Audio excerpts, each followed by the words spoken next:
Hello guys, how's it going? My name is Dale, and we got some class buffs on the horizon for the War Within expansion arriving this Tuesday or Wednesday with your local regional reset. This set of class tuning is going to be one of the many waves of class tuning that's yet to come, as we're most likely going to see additional updates during the Heroic Week and even during the Mythic Week as well. So expect even more changes in the future, but this set of updates primarily highlights classes such as the Hunter, the Evoker, the Druid, and a handful of others, some receiving major updates and some receiving smaller. Because it's a bigger video, I do have chapter links down below so you can skip around to all of the relevant sections, and we also got a pretty sizable PvP section to cover as well. But let's dive into it because there's a lot to cover. As always, if you want to see more regular updates like these for the War Within expansion, be sure to follow the channel and subscribe. Otherwise, let's dive into these upcoming changes. Starting things off, we have new adjustments planned for the spec of Frost Death Knight, which are looking like some reductions with basic abilities such as your Frost Strike as well as Obliterate nerfed by 6%, Icy Death Torrent reduced by 10%, which is a really fun AoE ability. Even the damage of Glacial Advance reduced by 10%. Normally don't really play Glacial Advance, at least you didn't on the beta, and instead you played Arctic Assault, which gives you free Glacial Advances, though it still is the same Glacial Advance either way. So 6% reduction on some of the basic abilities, 10% on a handful of talents. I guess the question then comes up is Frost Death Knight dead? The only way a Frost Death Knight is going to be dead is when they press Lichborn, where they become undead for 12 seconds. But outside of the effect of Lichborn, you're perfectly lively, perfectly healthy. No panic, no issues with a Frost Death Knight. It's going to be just fine. It is a very dominant spec for a good portion of the beta, even towards the tail end, and very doubtful that this set of changes is going to be enough to kill him off unless they implement some additional supplemental adjustments. Now, when it comes to the class of Druid, Boomkins are actually seeing some sizable buffs, or at least like some decent buffs. We'll see exactly how those pan out once we get some actual sims. But certain talents such as Umbral Intensity will now buff the damage of Wrath and Starfire, but in a bit of a different fashion. Your Wraths are going to be buffed up by 25 and 50% per talent point spent, which is an upgrade from the 2040, but Starfire, instead of being buffed by 50%, now it's being buffed up by 15 and 30%, which helps put a bit more emphasis on Wrath as your primary single target ability. But for the ability of Starfire and Lune's Chosen and the playstyle around the Lunar Calling, where you kind of want to Starfire for the most part as your primary ability, it looks like that portion of the gameplay is being toned down just a little bit. Besides this, basic astral power spenders such as your Star Surge are being amplified by 12%, while the ability of Starfall is being buffed up by 20%, which rewards you with even more single target and AoE output, while talents such as Harmony of the Heavens is also seeing a bit of a tuning, where Harmony of the Heavens will now increase your Eclipse's power by 2% per proc, up to 6% maximum stacks, instead of by 1% per proc, up to 5% maximum stacks, allowing you to build up into bigger damage output with less time spent to commit and ramp up the actual effect. Feral Druid is another spec that's seen a handful of little additions, but nothing too crazy. Both talents such as Blood Talents as well as Lion's Strength, which buff your rip as well as bite damage, not only affect your bite but will also affect your rampant ferocity, which is how Feral Druids now cleave and deal AoE damage in War Within. For every target that is bled up by a rip, your bite will also deal additional damage to the target, so they're adding more talents that buff the damage of bite to also affect rampant ferocity, which will overall improve the cleave potential of a Feral Druid going forward. Out of all the class specs, however, that are receiving buffs as of this recent weekly update, Devastation Evoker has been definitely a little bit behind when it comes to some of the early preview numbers from the beta, and so far they haven't really been able to translate into something greater in the War Within expansion release. Therefore, Devastation is receiving buffs all across the board, like all of your base attacks and abilities are being amplified by 6%. Then the ability of Firestorm is seeing its damage increase by 20%, but they're also reducing its duration. Instead of having the ability to do its full damage within 12 seconds, everything happens within 10 seconds, so you get a lot of your damage a little bit more front forward. Lastly, the Flame Shaper playstyle, or the main ability rather, of Engulf has been quite severely behind Scale Commander for the playstyle of Devastation. So the main ability of Engulf is being amped up by 30%, which will hopefully make it a little bit more of a competitive option for Devastation going forward. From there on, we move on to the class of Hunter, where we're primarily seeing adjustments to the Pack Leader playstyle. Pack Leader is available for both Beast Mastery and Survival Hunter, though the way the Pack Leader has functioned for both of them has been a little bit more awkward, especially for the spec of Survival. The primary ability for Pack Leader, which is Vicious Hunt, which allows your following kill commands after an initial kill command to prime the next few kill commands to deal additional physical damage. The damage output of this ability is being adjusted. Vicious Hunt is being increased by 10% for Beast Mastery, but it's actually being reduced by 10% for Survival. This is primarily because of the way the kill command functions for both specs. For Beast Mastery, it is one of your primary and really the main ability that you would want to spend all of your focus on as your hardest hitting ability that amplifies your pets, causing them to strike at the enemy. For Survival, however, kill command is not a spender, but rather a builder of your primary resource of focus, which is not meant to be a core ability. It is meant to be rather as a primer, together with things such as Tip the Spear, to empower other skills such as your Wildfire Bombs or potentially explosive shots and even Raptor Strikes. It is supposed to be an ability you will use to rebuild focus instead of use it while you're capped on focus. And in the current playstyle, Pack Leader, together with Survival, it was actually advised to some degree to spam kill command even if you are capped on focus and prioritize kill command above most other abilities besides explosive shot and Wildfire Bomb, some of the harder hitting skills, which creates overall a weird dynamic for the playstyle that doesn't lean into the natural synergies of Survival, so it's been adjusted.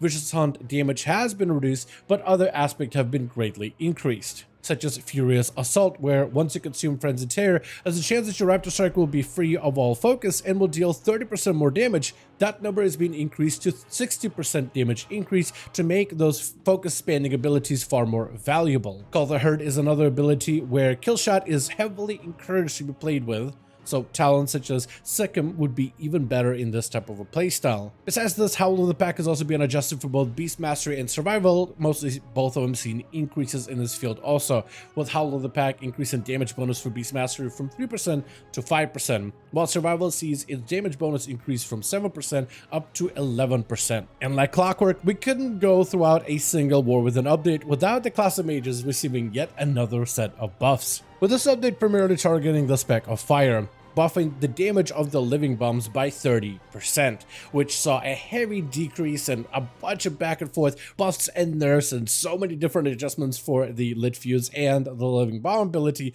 which left it in a much weaker state, even though there's a whole set of talents that is meant to amplify the damage and effectiveness of living bomb. But even with this much talent investment, it made the ability still feel pretty underpowered. So living bomb is receiving a 30% damage buff, and it makes me wonder if this is enough to make some of the lit fuse focus talents a little bit more effective going forward.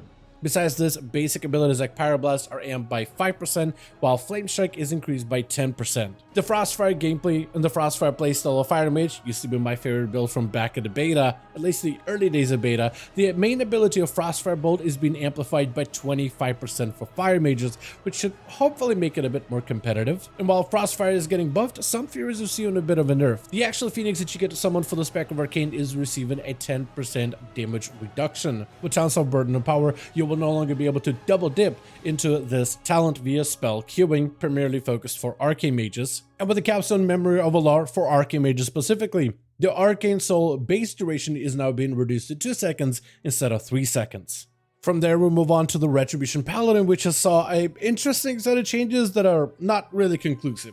Their Mastery High Lord's Judgment is seeing its overall stat scaling value get reduced by 10%, meaning that you will get less mastery percentage per point of mastery stat invested, which depreciates some of the damage of that mastery. However, all holy spell damage is being improved by 5%, which your mastery actually affects and increases all holy damage done by 25% depending on your mastery. So it's kind of like reducing the effectiveness of the stat a little, but also increasing its baseline.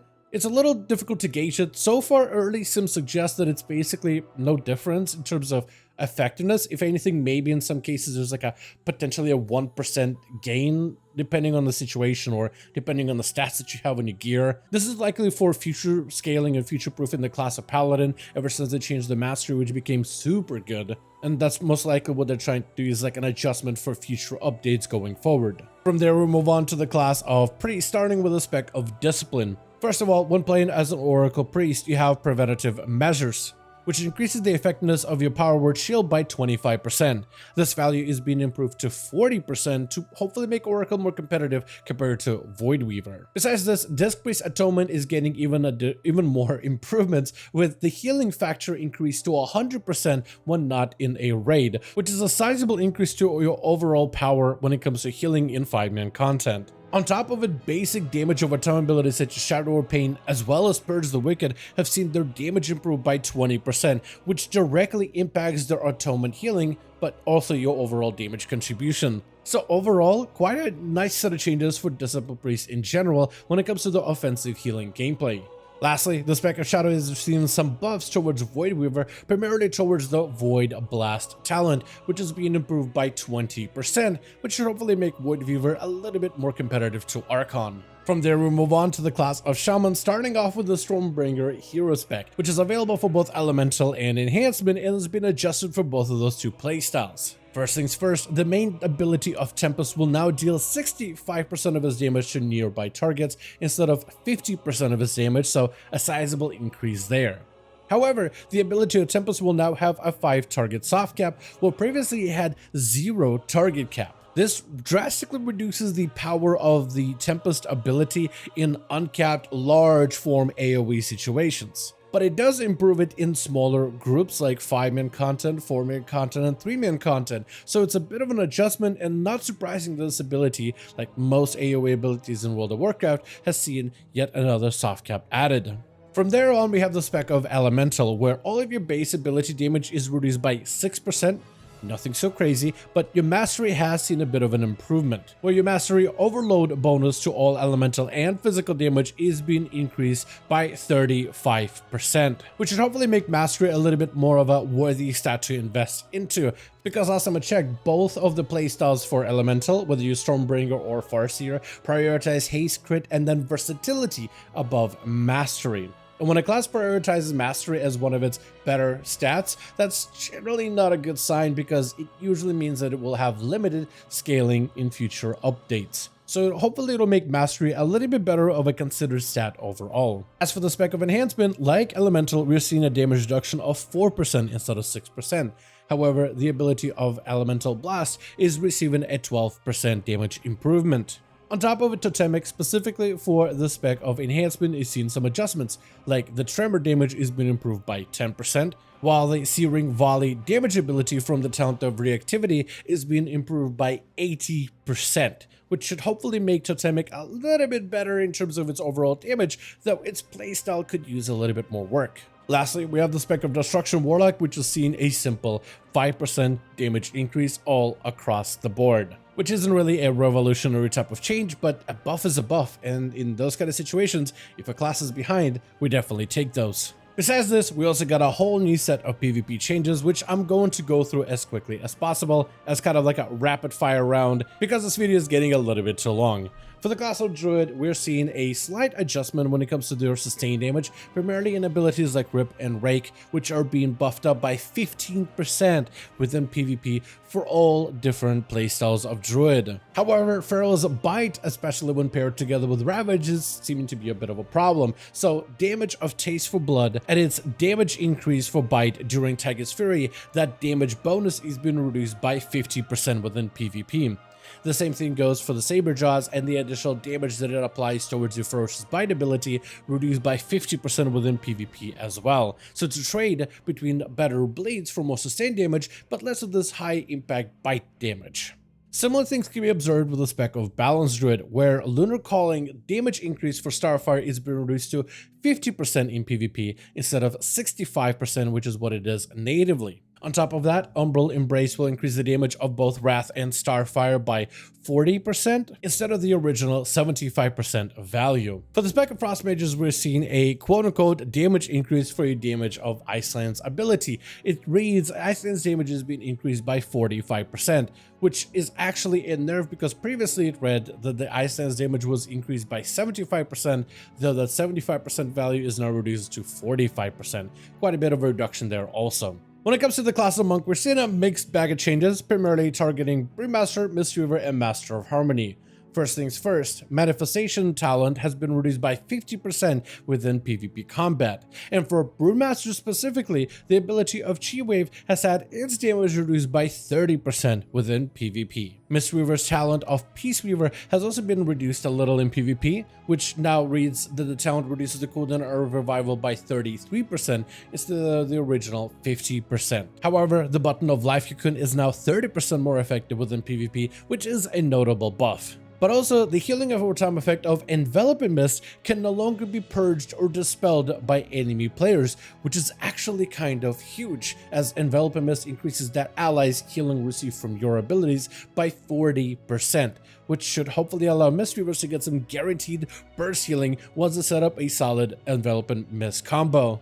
Holy Priests are also seeing more supplemental changes for PvP, with the ability of Prayer of Mending's healing is being buffed by 65% within PvP combat. For enhancement shamans, we're seeing even more buffs with the abilities such as your Lava Lash, your Storm Strike, the Wind Strike version that you achieve from the Ascendance ability, all of those, as well as the damage of your Wind Fury. All of those abilities are receiving a 60% damage buff within PvP combat. Lastly, the class of warrior is receiving some additional changes, starting with the ability of Thunderous Roar, which is seeing its bleed effect reduced by 15% within PvP. Armor's warriors are also seeing their auto attack damage increase a little bit, because previously it was reduced by 12% within PvP combat, but now they're pulling back on that reduction completely. Now, auto attacks are not a huge portion of PvP combat, but for classes that play around a two-handed weapon, you don't get as many auto attack swings, but every single one of those swings is a little bit stronger than that of a rogue or a monk or even a demon hunter,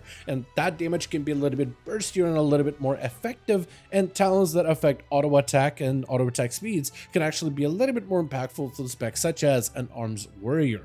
And while Arms is getting a buff, Fury Warriors are getting a more focused nerf with the damage of Odin's Fury reduced by 20% within PvP combat. But with everything being said, I do want to thank all of you guys so much for watching this War Within update, and I do hope you guys enjoyed. If you did enjoy it or found it informative, go ahead and give this video a like. I would very much appreciate it. Join our Discord community to get all of the regular updates, or if you got any questions regarding War Within, good chance somebody in the community or I might be able to point you in the right direction. To join our community, let me know your thoughts about all of these changes in the comments down below, and I'll see all of you guys in the next one.